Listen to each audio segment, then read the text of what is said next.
Hello there, world of tankers. Welcome to the channel. I'm your host, Droodles Blitz, and in today's video, I'll be playing in the Tier 10 Polish Tech Tree Medium, the CS-63.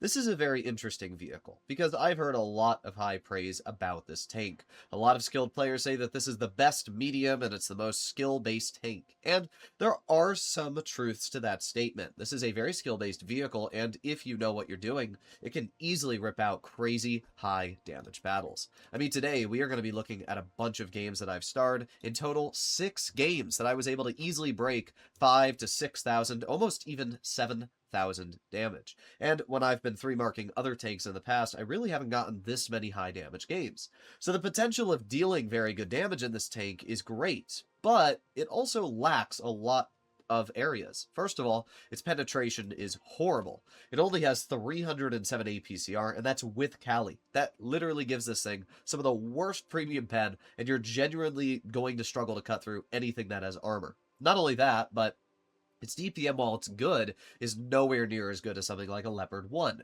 So that's why it has tungsten, which you can then use to supplement your kind of average DPM in the mediums category. The best part about the CS is simply the mobility. It has a crazy good power to weight if you're running gear oil and improved fuel of 27.6, which is better than even some tier 10 mediums. You pair that with 8 degrees of gun compression and actually decent turret armor, and yeah, the CS can pump out pretty solid games. I can tell you that my least enjoyable part about this tank is actually the gun just trolling me. I don't know why, but this gun really likes to troll. Maybe it's because it has .312 dispersion, which is kind of average, but a lot of the shots I fired, shells wouldn't go exactly where I wanted to. You pair that with the poor penetration and rather mediocre shell velocity, and yeah, it can definitely be a bit weird. But with that being said, let's get into these games, and let's go over my 3-marking experience. Now, for those of you that don't know what 3-marking is, essentially, as you play a vehicle for a lot of games, the better you do, you're going to start increasing your mark percentage. And for me, I've already 3-marked this vehicle at this point, as you would have seen in the beginning of the video in the garage, but basically getting 3 marks means that you are earning more XP than 95% of the people that are playing in this tank. So it's a pretty challenging thing to do. In total, it took me 40 games to 3-mark this tank, which is pretty good. And we can actually see that I was able to average a whopping 4,064 damage in those 40 games with an 80% win rate, which actually makes me the #1 CS-63 player in both win rate and average damage in the entire game in the past 30 days. So it does show that I am doing very well in this vehicle, and it is able to output damage. Whenever I'm trying to 3-mark is generally when I'm actually going to really try to get it done as fast as possible. And 40 games is pretty fast, I'm going to be honest. That's one of the faster 3-marks I have completed. And that's not to say that this vehicle has a low mark value. It's over 268 XP required, which actually makes it one of the highest XP requiring mediums. Mainly because a lot of skilled players drive it, and a lot of other players don't really drive it. So when the general player base of people driving this vehicle are all skilled, yeah, it's going to have a pretty high mark value. Also, I apologize if my nose sounds a little bit stuffy. I have a cold. Yesterday, my throat was just horrible. I couldn't even speak. So today I'm a lot better, and I do have a very stuffy nose, but it shouldn't affect our video all too much. So we've already done 700 damage. I'm going to put on my tungsten, and dang, the Vickers light goes right into my shell, and not only that, but the Vickers kills himself in the process. That's not great. But we do get a nice shell into the enemy Object 140, and oh, I actually have a Rhino here. I wasn't paying that much attention. I was about to bail, and then I saw I had a Rhino, and I was like, okay, well, I'll turn back, and I'll keep helping out. The Sheridan only has 75 health, so that's a pretty easy clear, and we have the 140 right in front of me. Okay, well, I'm going to put on my adrenaline, which means we should out-reload the 140, and there you go. Even though that vehicle only has 300-ish damage per shot, with adrenaline, and with the DPM we have, it's pretty easy to out-reload.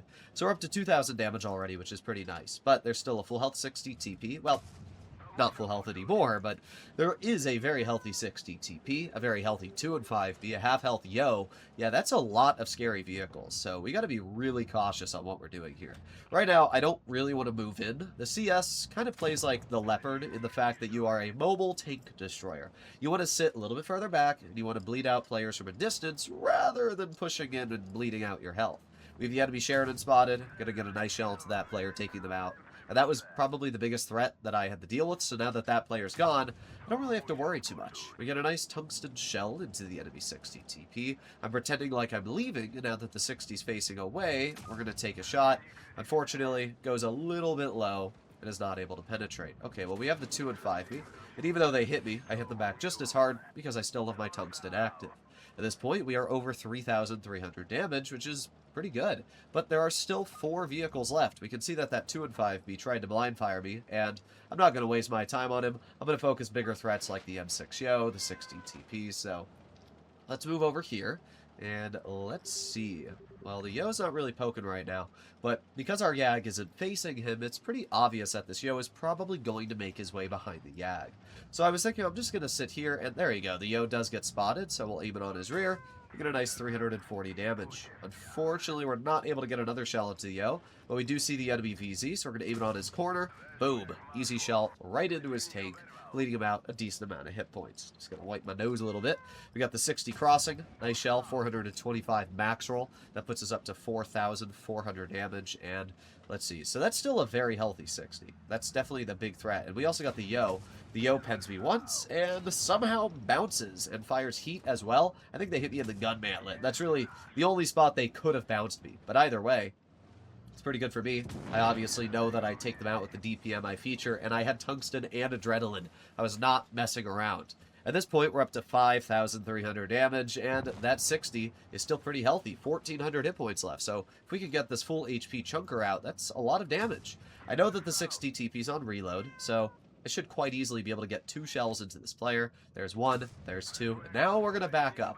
At this point, we have 340 alpha, which means we need realistically 3 shells to take this player out of the game, but we both shoot at the same time, which means all I need to do now is reload twice, and we should be able to take them out. There's 1 shell. I load gold to guarantee the pen. Now we're going to drive all the way around the 60, and boom. They're out of the game. Just like that, 6,800 damage, 5 kills, and a crazy carry for the CS-63. And you can definitely see where this vehicle is great. When you're able to get that tungsten and adrenaline out, you're able to use the crazy mobility and the DPM, it does really allow the CS to feel pretty fantastic. And this game alone, I went up 9% on my gun mark, going from 48 or 40% to almost 49%. Like, that is a crazy value to go up. Next, that brings us over to Desert Sands. Up against us, we have a 57 Heavy, an E100, and a Type 68. And there's only 1 medium, a Sheridan, which is great because this thing actually farms Sheridans. With tungsten and adrenaline active, we're looking at around 4,200 DPM, where the Sheridan, even if it does have adrenaline active, is looking at around 3K, which means that we are easily going to be out trading that Sheridan like 2 to 1 every time it shoots. So what we need to do is we need to figure out if there's going to be anybody else supporting that Sheridan. Is the Cannonen, is any of the tank destroyers going to be really overlooking?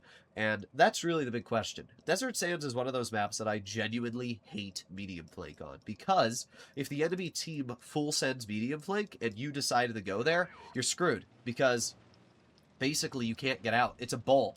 So anywhere you try to leave, you have to go over the ridge. It's horrible because of that. So you got to be really, really careful. One of the nice things about the CS, though, is it has adaptive concealment, which means that you not only get unspotted 3 seconds faster instead of 10 and 7 seconds, but also you know when you're immediately spotted and who has spotted you.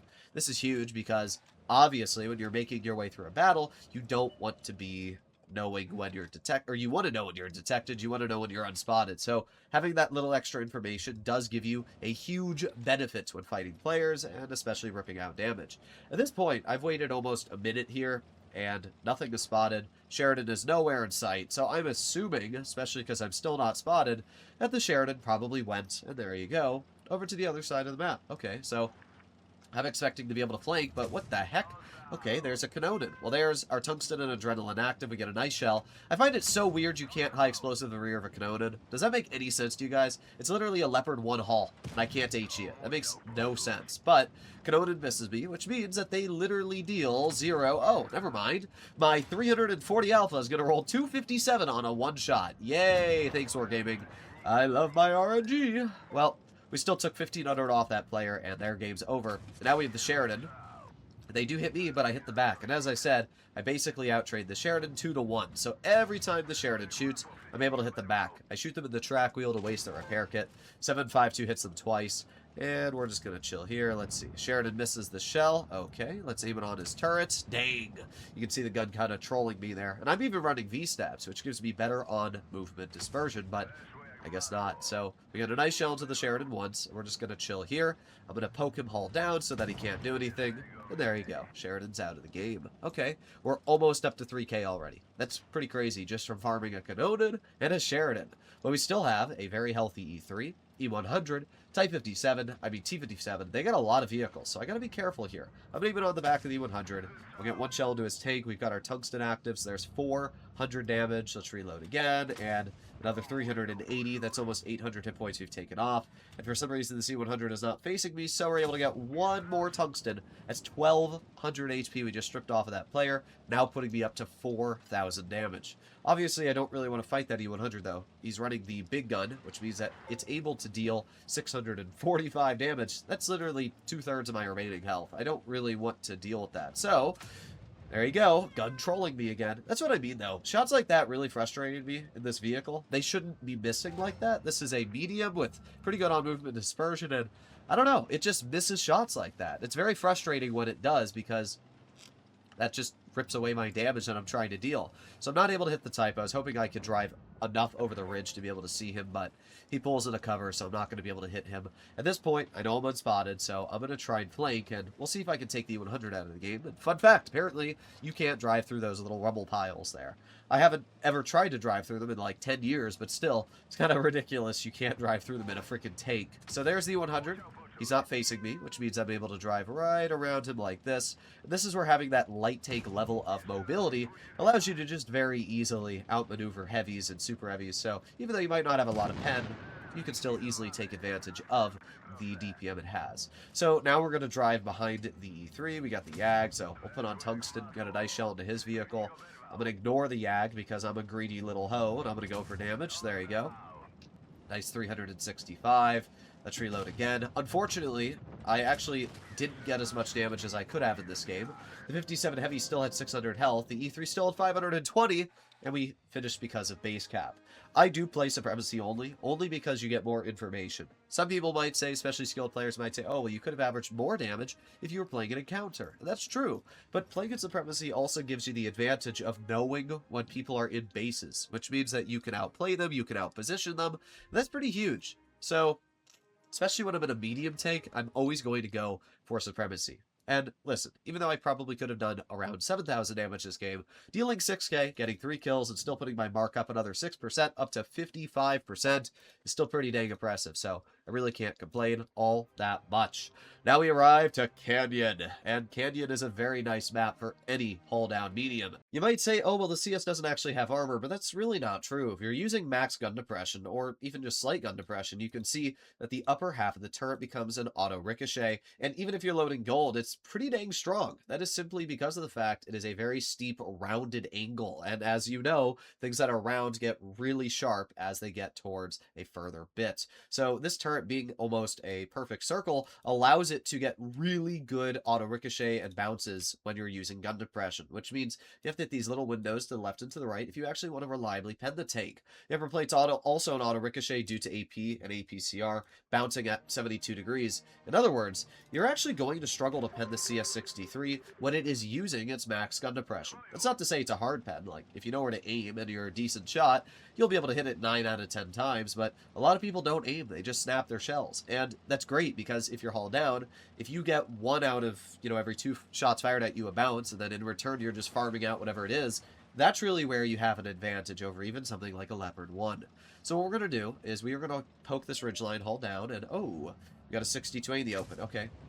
Let's put on my tungsten, and I'm going to put on my adrenaline so that we can farm damage into this player. There's one, and dang, bruh.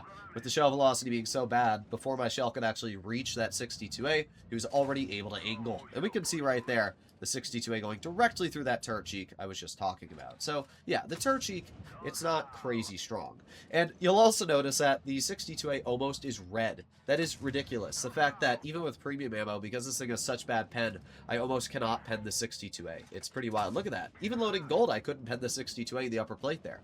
Like, as I said, having bad premium pen is a serious issue, and there's a lot of people that don't realize how important having premium pen is that doesn't suck. But we try getting the enemy Type 68 pen. Unfortunately, our shell doesn't really do anything. And we can see here another example of this gun being troll. Fully aimed in on that 183, completely misses. That's honestly pretty frustrating. I tried to shoot the 183 in the track, and because of this thing's shell velocity being so slow, even when I let it pretty far in front of him, it still didn't pen. I did track him, but that's obviously not what I wanted. I wanted the pen and track him at the exact same time. But yeah, you can definitely see again how the gun on the CS is kind of mid, especially compared to something like a Leopard. It's not even close. Like, even loading gold on the hatch of an ST1 with Cali, we're barely penning. Like, that's pretty crazy. Thankfully, we are still penning our shells, and we've done a decent amount of damage. At this point, we're up to 2,400. Oh, no thanks. There's a Yag. Our shell, unfortunately, misses once again. But we're doing okay. We've assisted 1,000 damage. We've done 2,500, and we really haven't bled all too much. I'm going to poke the enemy Yag. They miss me. Pretty bad reaction timing from that Yag there. Now they're going to try and hide. We're going to load gold to pen that Yag at the lower plate because we genuinely can't with standard ammo reliably. There's another pen into the Yag, and that's over 3,300 damage now, so not too bad. Let's go for the turret little hatch thing on the top, and unfortunately it misses by a little bit. Okay, well, got the ST1. There we go. Easy shot into the hatch. And I really can't do much to this Yag, so I'm just going to keep focusing the ST1. They show me the corner of their turret, so we're able to go through that, again, with premium ammo. This is why I always run Cali, though, because every now and then you need Cali. Honestly, I don't think with Rammer I would have been able to pen the ST1 hatch, so it is a big difference. There you go. Nice shell into the enemy Type 68. We're up to 4,000 damage. We're going to, well, not be able to take that player out of the game, but that's fine. We'll just load a premium shell and clear the ST1. We got the enemy AMX-50B, which I didn't even see, so that's not great. We're kind of stuck here. We have a Caro in our rear, so we may have actually put ourselves in a bit of an awkward position. But I'm going to poke the 50B. Ah, dang. I pressed the fire button just a little bit too early and hit the rock, but that's okay. At this point, I saw the 50B shoot once, so I'm honestly willing to take a trade. 50B misses the second shell, and that means they're completely out of shots. So we get another shell to their vehicle, and we're over 5,270 damage with 3,000 assisted. That is 8k combined. We're going to get a nice shell to the 183 turret for 311. And at this point, I'm obviously trying to bleed out this 183. So let's see if we can do that. Probably going to be a risky move here. I have 700 health, which means basically there's no chance of that 183 low rolling me. And once again, the gun kind of trolling me there. Didn't even hit the 183. Goes right into the building. Okay. Well, let's try again. This time, we do get a penning shell into their vehicle for 370. It's not too bad. We're up to 5,900. And, bruh, I wasn't even mad that the 183 killed me. I was mad that my shell bounced the 183. Why does that thing get armor? I don't know. But either way, we did 6,000 damage. We assisted 3,000, and that is a pretty solid result. 8k combined. And again, you can see how well this vehicle performs when it's able to farm that damage, able to get some bounces and troll the enemy. It genuinely does a really good job. So, pretty good stuff from the CS there. Moving on, what else do we have? Well, we have Normandy. You know what's funny as well is I would say about 70% of the games I played in the CS, I aced it. Maybe even 80%.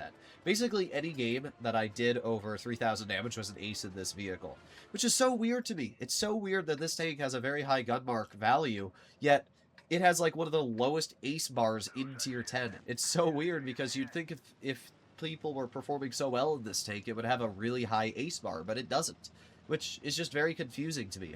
I don't understand it, but either way, at this point, we are going to move towards mid. We have a D100, VK90, Object 260, okay. And then we got a CS-59 and a Skoda T27. Well, there's the Skoda. Unfortunately, I don't have the gun depression to deal with that player, so we're just going to chill here. We have the enemy VK90. We've got all the heavies on the other side of the map, okay.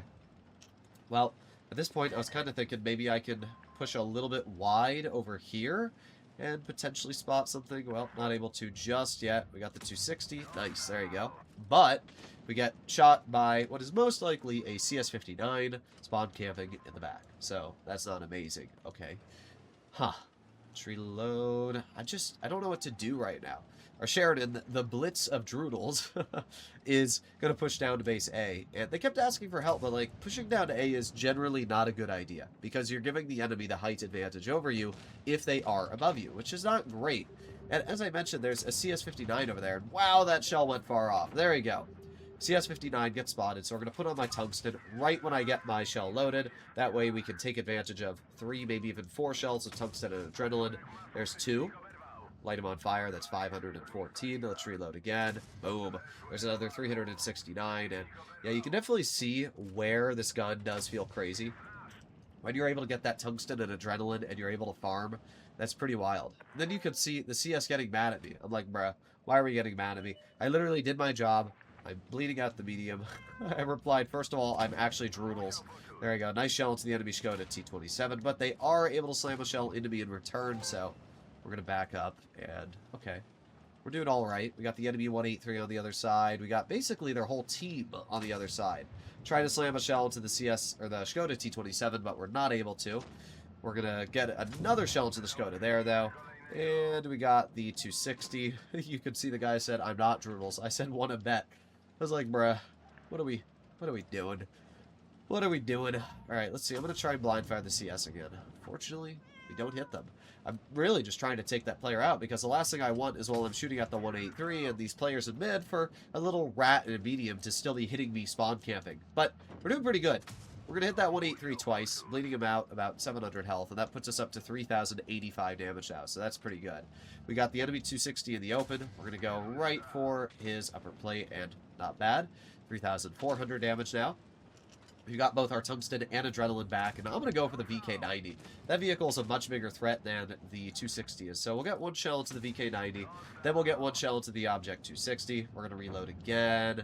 Let's go for the 260. There you go. 4,200 damage now. Let's aim it on the lower plate of that VK-90 with AP. Nice, 302. And let's see, we got the 183, and I'm just going to poke the 183. Take him out of the game. The VK-90 misses. You're about to see where having a horrible premium pen legitimately sucks. This is standard here. I literally couldn't pen him. I loaded gold. That's with gold. It's still red.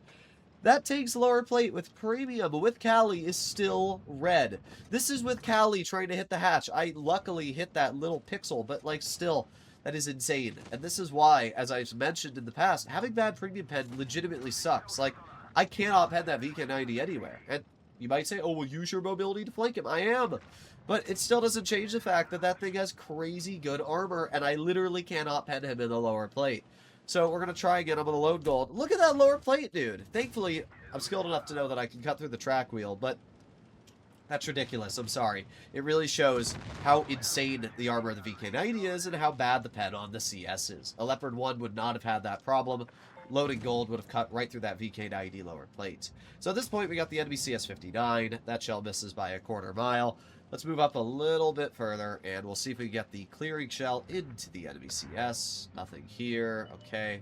There's the enemy CS. Boom. Okay, not bad.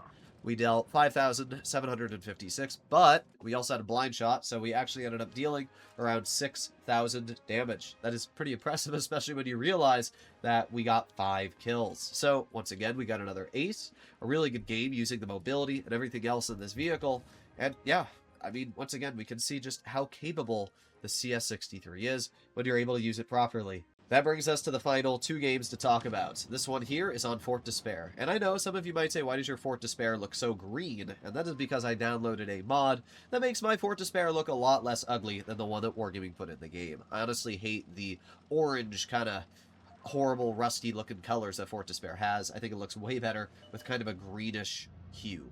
So with that being said, we've got the enemy FEE Defender. We get a nice 380 damage shell to that player. And the FEE didn't spot me, but something else did, so it's definitely something to keep in mind. We shoot another easy shell into the FEE, bleeding them about 715 health. Okay, that's not bad. We have our Błyskawica in mid, and they are detecting, ooh, the FEE. Nice little shot. We're going to go for the Leopard, and there you go. Gun kind of trolls me there. As I said, the gun is kind of weird on this vehicle. It likes to troll. There you go, nice shell into the Leopard.